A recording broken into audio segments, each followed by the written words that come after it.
What are you doing, Okoland? Wake up! Don't you recognize us, my boy? The Abyss monsters are everywhere. Everywhere.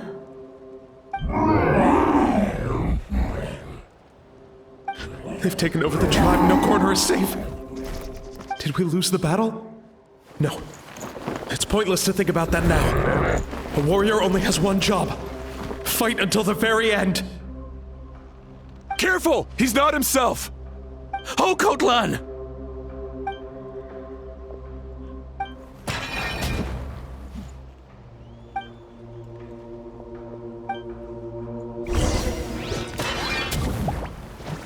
Stabilize! So, he thinks we're Abyss monsters?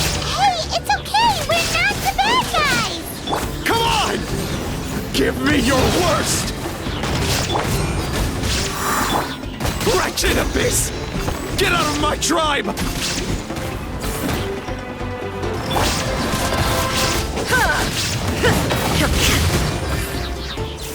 There is no escape! Solidify! This is order. Mom, Dad, Archon. This is my final battle!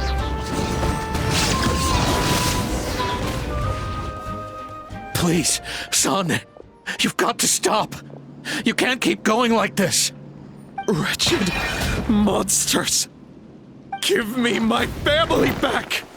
Look, Okoland! That's your father! He's standing right in front of you! Get out of my home! I'll never forgive you!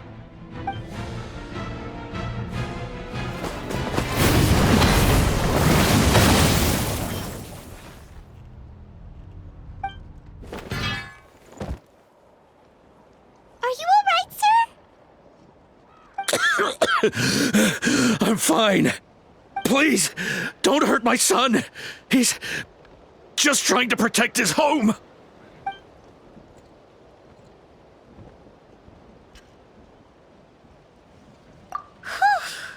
But what should we do now? He's different from the other two. It's like he can't hear us at all.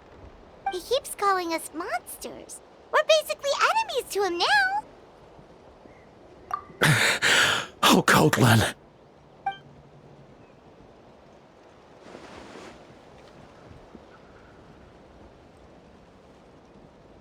Abyssal corrosion syndrome. 500 years later, and it's resurfaced again. Huh?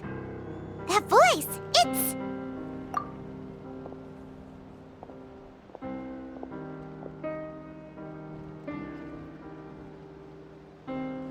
Direct contact with high concentrations of abyssal power causes irreversible mental trauma in most people. The exact presentation will vary according to trauma level. Some will suffer from superficial hallucinations and maintain the capacity to perceive the outside world. In such cases, verbal and physical interaction can be used to break through the hallucination. However, there are also those who are so far gone, entrenched in hallucinations so deep, that medical intervention is the only option. That's why we developed the Drought of Lucidity. The draft of lucidity? It's a kind of medicine that can dispel the psychological impact of the Abyss. The treatment comes with severe side effects, including chronic migraines for the rest of the patient's life. So, it's reserved for the worst cases. This man is a devoted warrior, one not easily swayed from battle. That is precisely why it's so difficult to pull him out of this hallucination. If you trust me to be true to my word, give him this. Wretched monsters! Setting up an ambush! Give me your worst! It's either your end or mine! Hurry! He's awake! Please, give him the draft. My son thinks he's alone in this world. In his mind, all his family and comrades are gone, and only enemies remain. There's nothing more painful for a warrior than losing everything you fought so hard to protect.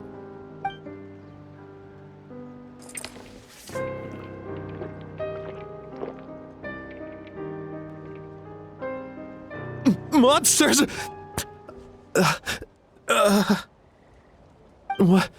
What's going on? Dad? What are you doing here? My head hurts. I just had the strangest dream.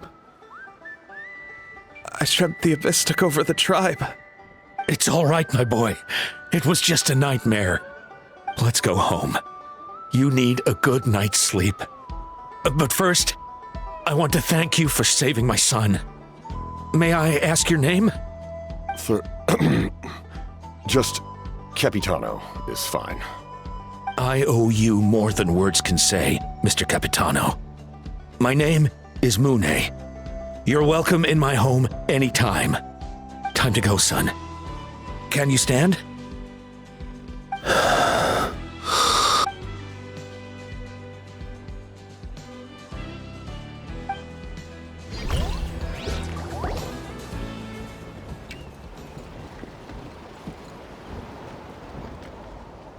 Thank goodness everything turned out all right. Think nothing of it. I agreed to offer you my aid, so this is merely a part of that duty. Besides, I care deeply about this land. Right! When we were with Moika, you told us you and your soldiers defended Natlan against the Abyss 500 years ago. That's right. My desire to protect this nation remains unchanged. When my platoon arrived in Natlan 500 years ago, like you, we were true outlanders. But as time passed, I encountered the people of this land and witnessed their desperate struggle against the Abyss. Though many of the warriors were rash and inexperienced, they were steadfast and fearless in battle, willing to do anything to protect their fellow citizens, oftentimes with complete disregard for their own survival. Just as I fought for the glory of Conria, they fought for the survival of their nation. We happened to share a common enemy, so I decided to offer my aid. We fought side by side to the very end. I traveled to many places after that, but I never forgot this land.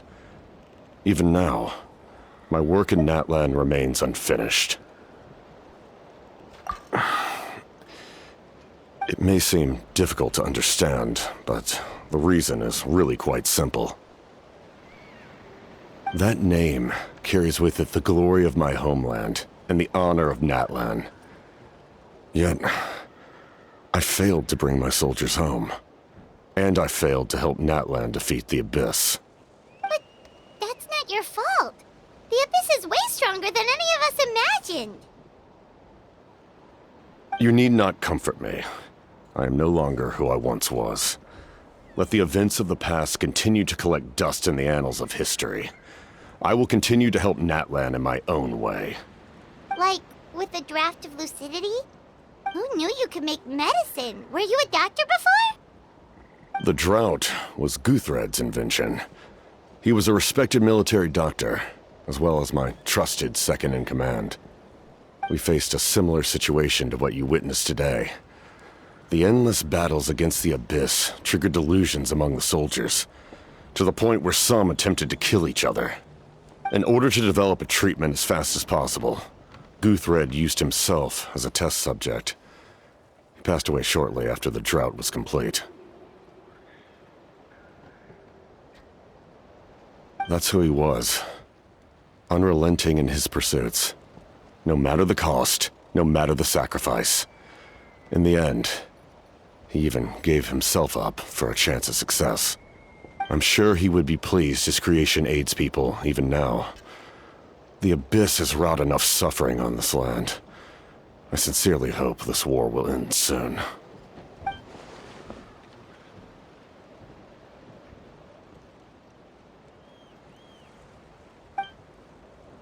Stop worrying about other people's survival, about their losses and sacrifices. You just need to win. That must be why I've returned. For this moment.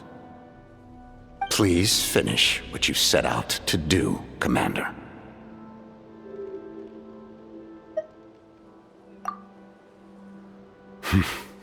You're more perceptive than I imagined. However, Some things are better kept secret for now. We may be working together, but our goals are not entirely aligned. What's with the secrets all of a sudden? Paimon's starting to think we should be more careful around you. I do not mean to jeopardize the trust between us. I simply prefer to keep this to myself, because it's a personal matter. All I can tell you is this. Natlan may have survived the worst of the crisis, but the souls of this land are still not at peace. And that is why my work is not yet done. Well, if it's personal, then we'll just have to trust you. If you have other questions, I'm willing to answer them. Wait, like anything? Paimon wants to know how you eat with the mask. Anything you want to ask, Traveler? Natlan must pay the price for Mawika's use of the Ruler of Death's power. That price is death. And only Mawika's death can clear the debt. Even now that the war's over and the threat to Natlan is gone, it looks like that death is still set in stone.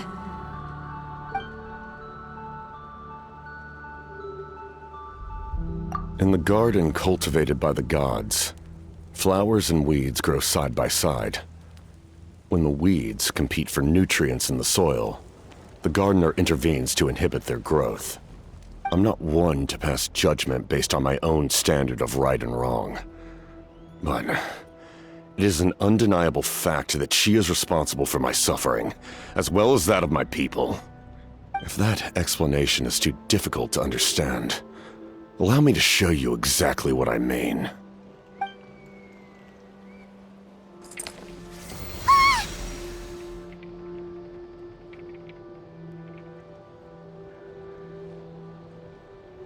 The ruler of death can freely define the form of death, or grant immortality to anyone she desires.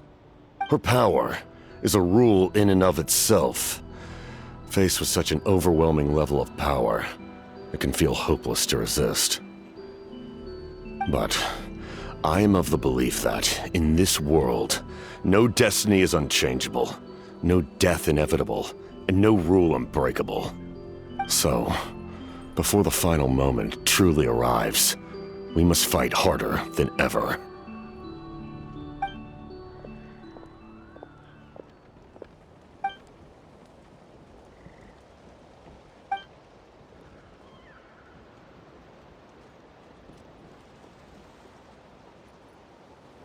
Oh, did something happen?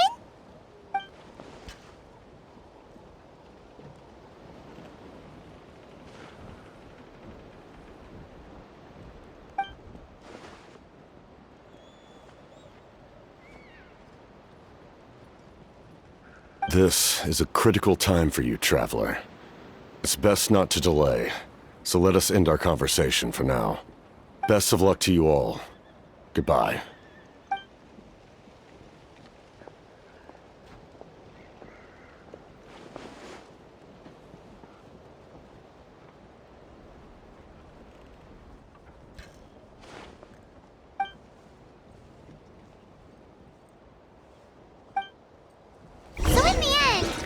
Still hasn't told us his real goal. He kind of reminds Paimon of someone we met recently. Oh, right, the Lord of the Night! They just seem so tired, you know? Since they've both been alive for many centuries, do you think that's just what happens when you've been alive for too long?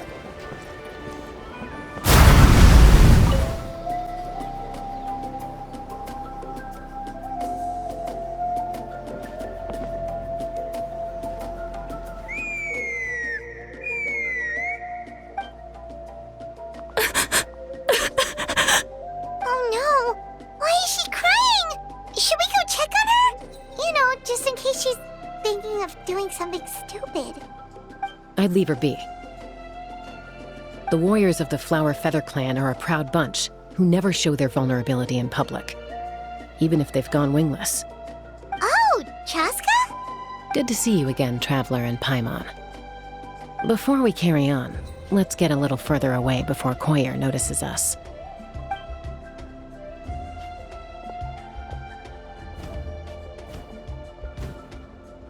So, that girl on the bridge, Koyer, you said? Should she really be on her own right now?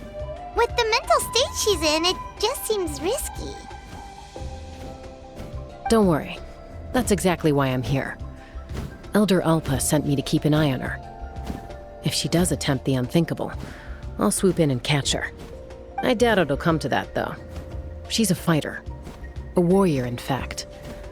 One who aimed for the sky. However despondent she might feel now, I'm confident she'll get through it. Well, in the Flower Feather Clan, there's an elite flying squad made up of Kukasaur riders. But it's an extremely selective squad. To become a rider, you need to undergo a trial where you not only demonstrate mastery of the relevant skills, but also win the approval of the Kukasaurs. Very few candidates make it through the process.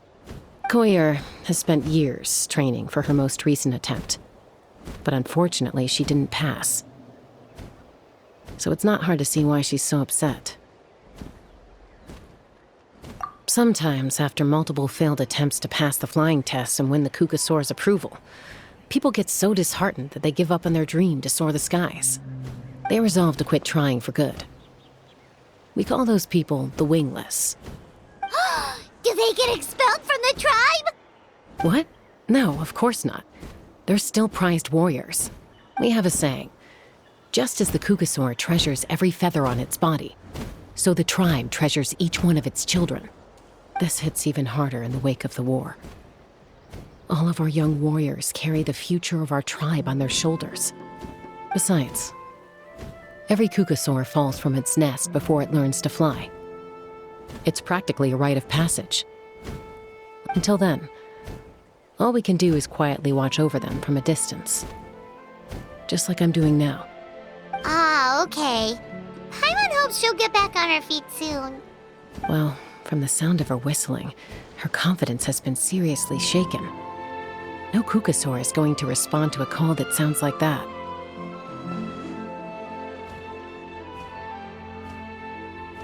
Yeah, people from my tribe call to their Saurian companions by whistling or blowing a horn. So it sounds like Koyer was trying to summon a Kukasaur to practice her flying. But the Kukasaurs are an even prouder bunch than our warriors. They would never respond to a lackluster whistle like that. First she failed the trial, and now she's struggling to even summon a Kukasaur. That's only going to hurt her confidence further. And getting trapped in that vicious circle is the kind of thing that'll make people go wingless. Surely there must be something we can do to help. That's very kind of you. Koyer's flying skills are up to par, but mentally she's stuck in a rut. If she wants to return to the sky, she has to overcome that for herself. I'm going to lay low nearby, just in case she takes a turn for the worse. Let me give...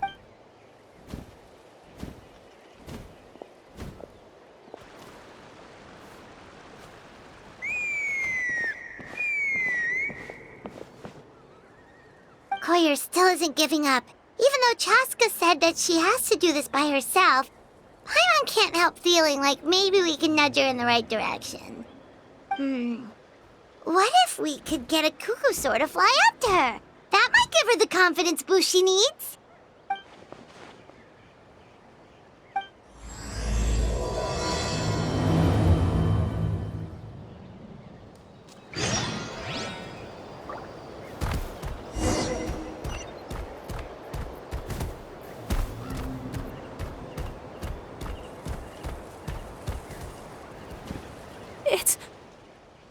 It's a Kukasaur!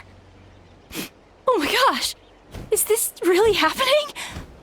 I did it! I summoned one! I was beginning to think you'd all given up on me completely. Thank you. Oh, thank you!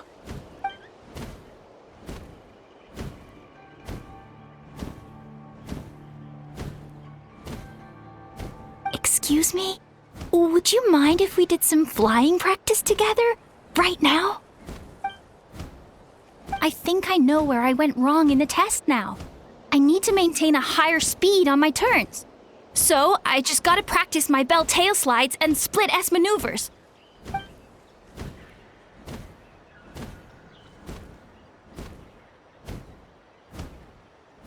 Also, I really want to try some stall turns and cobra maneuvers.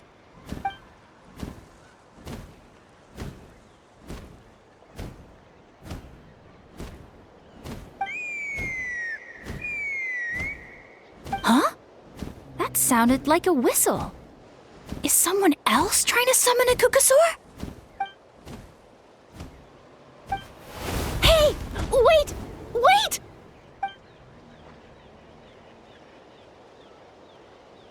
Do you think Koyer's feeling better now? Well, let's go back to that bridge and check.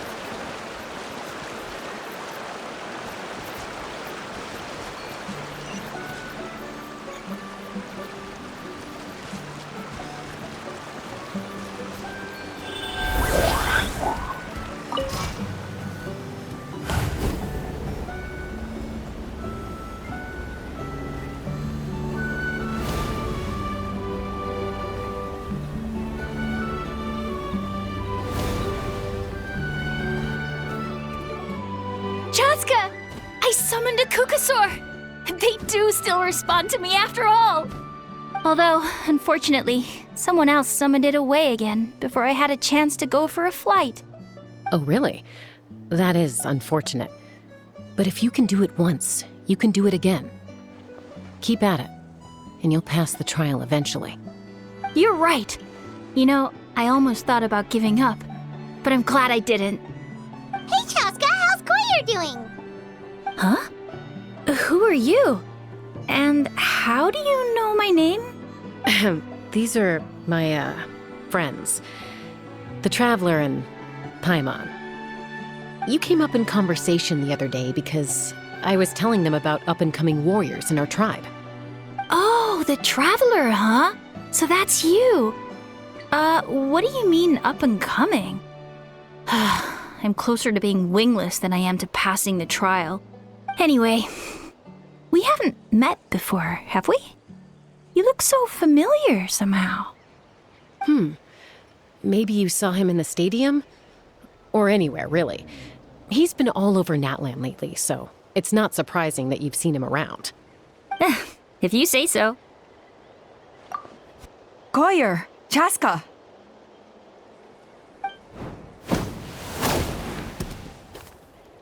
Here you are. I've been looking everywhere for you two. Oh, Elder Alpa! What's the matter? I thought I should tell you myself. We're going to redo the flying trials. Redo them? How come? This is so unexpected. And I can't believe you came out here just to tell us that in person. It's embarrassing to admit, but due to time constraints, we didn't do a proper inspection of the arena before the last round of trials began. Then we started to notice many candidates performing worse than expected. So we redid the inspection afterwards and found a number of issues which likely impacted candidate performance. This was entirely our mistake, and I apologize unreservedly. I know it doesn't make up for it, but I thought bringing you this message in person was the least I could do. Oh, okay. Chaska, these people you're with, are they the Traveler and Paimon? Huh? You've heard of us? I have indeed. Gathering intel is an essential part of being a warrior. Plus, you've already made quite a name for yourself in Natlan. Actually, I've been meaning to invite you to enjoy our tribe's hospitality for some time. Hospitality? Oh, that includes food, right? Of course it does. If you let us host you, you'll be treated quite lavishly. Mighty warriors are highly revered in our tribe. Besides, we still owe you for your help during the war. Without you, we would have suffered far worse at the hands of the Abyss. So I like the chance to show you our gratitude on behalf of the whole tribe. Mighty warriors, plural? So Paimon counts too? Paimon's starting to like you a lot. That should go without saying. Your flying skills are the envy of our tribe. The Flower Feather clan seems like a really nice bunch of people. We definitely need to take her up on this offer. Well, I'd love to stay, but I'm afraid I still have to inform the other candidates about the retrials. With our younger generation's future on the line, there's no time to lose. Wait, Elder Alpa! Let me help! The sooner everyone gets the news, the better! Very well. In that case, Chaska, could I leave you to entertain our guests? Sure thing. Okay. Let's meet by the Obsidian Totem Pole later. Collier, let's get going. Okay.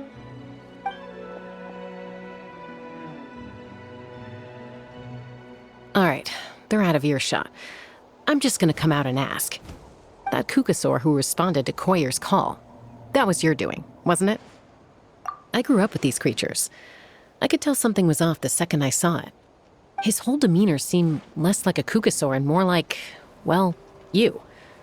So I figure you must have been pulling the strings somehow.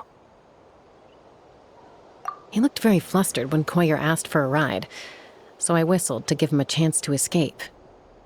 And judging by the look on your face, that was a welcome intervention, huh? It's all right. If you'd rather your hidden talents remain hidden, I respect that. I won't press you for answers, and I'll keep my speculations to myself.